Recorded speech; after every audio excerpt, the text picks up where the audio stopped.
Well, looky what the cat drug in. A translated Ukrainian press conference from yesterday not only implicates Joe Biden, but also George Soros in a plot to snatch $1.5 billion from Ukrainian taxpayers for a, get this, corruption tax. You guys are going to pay a corruption tax for corruption. Oh, these elitists have been laughing their way to the bank, funding all these protest groups and rioters with your effing money. They were doing it here, they're doing it in Ukraine, they're doing it everywhere.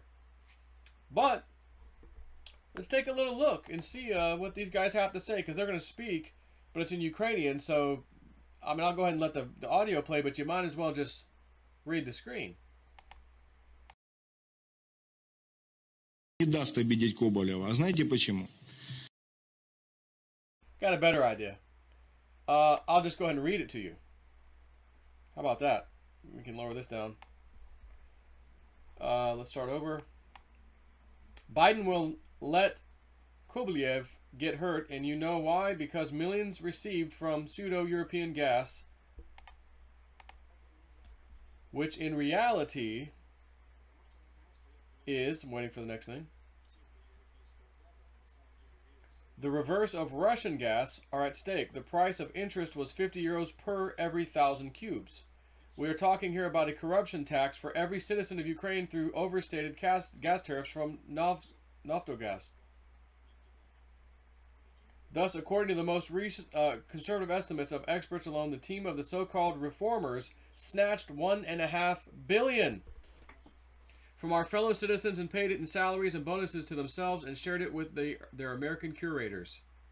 That would be Biden and friends. No less interesting is the fact that Kovalyev aligns his actions related to the so-called energy independence of Ukraine with the infamous, odious billionaire George Soros.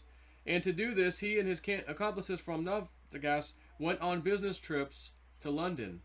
We can see this on the slide, which he puts up. And that's the end of that. So as you can see, major corruption. And the more I think about this whole thing with Donald Trump, you know, upon the unsealing of the first indictment unsealing, it will awaken everybody. When they see what that's about, it'll waken up everybody. I'm like, it's going to waken up some of the people on the left, really? What could it possibly be? Well, Trump's been talking a lot lately.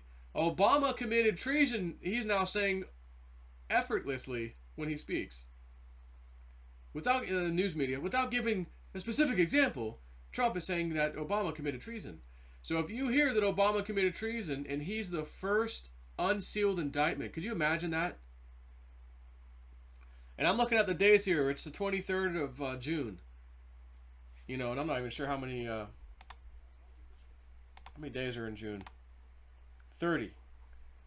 So we've got basically 1 week from today, full week, starting today, and we're in July. And I'm thinking, if Trump wants the most epic, unbelievable 4th of July, people cheering, having the greatest time, barbecuing, just talking about, finally the rule of law has been restored, somebody's got to get arrested the next week, in my opinion. And, I mean, Obama would be huge. But Penny Kelly kept saying recently, I kept seeing in my little look-sees that she does, her psychic look-sees, I kept seeing James Comey. And as I said the other day, I showed you Senator Grassley talking about the corn is 28 inches and it grew 15 inches last week. Oh, guys, go look up right now on QAnon. What's post 28, what's post 14 or whatever it was. Oh, wow, they're extremely relevant right now. So, I'd love to see something by the 4th of July, to be honest with you. Any of these top people. It doesn't have to be Obama. I'd totally settle for James Comey. But anyways, corruption at the top.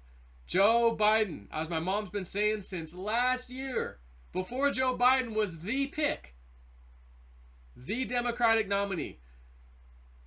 Joe, what, Ma? Joe Biden is not going to make it to the election. He will be standing down or step down, canceling his campaign. He won't be there in November. It won't be him. Really? You sure about that? Yep, absolutely. What'd you get? Well, he's going to use one of two excuses is what I get. He's sick, or there's an issue with a family member that he's going to have to say, I got to take care of that. Because of that, I'm dropping out of the race. He's not going to admit he can't speak. He's a moron. And, he doesn't stand a chance. Or he's about to be indicted too, and they're giving him the opportunity. Go ahead and step down. Just like we offered McCain, Papa Bush, George Bush, Papa Bush. We offered them a scapegoat story. You're going to be charged. You're going to be tried. Military tribunal. So, you're going to have to step down. And by the way, go ahead and pick any excuse you want. That's what I'm thinking. But I don't, who am I? Who am I? I don't know. I'm JSnip4. Take care.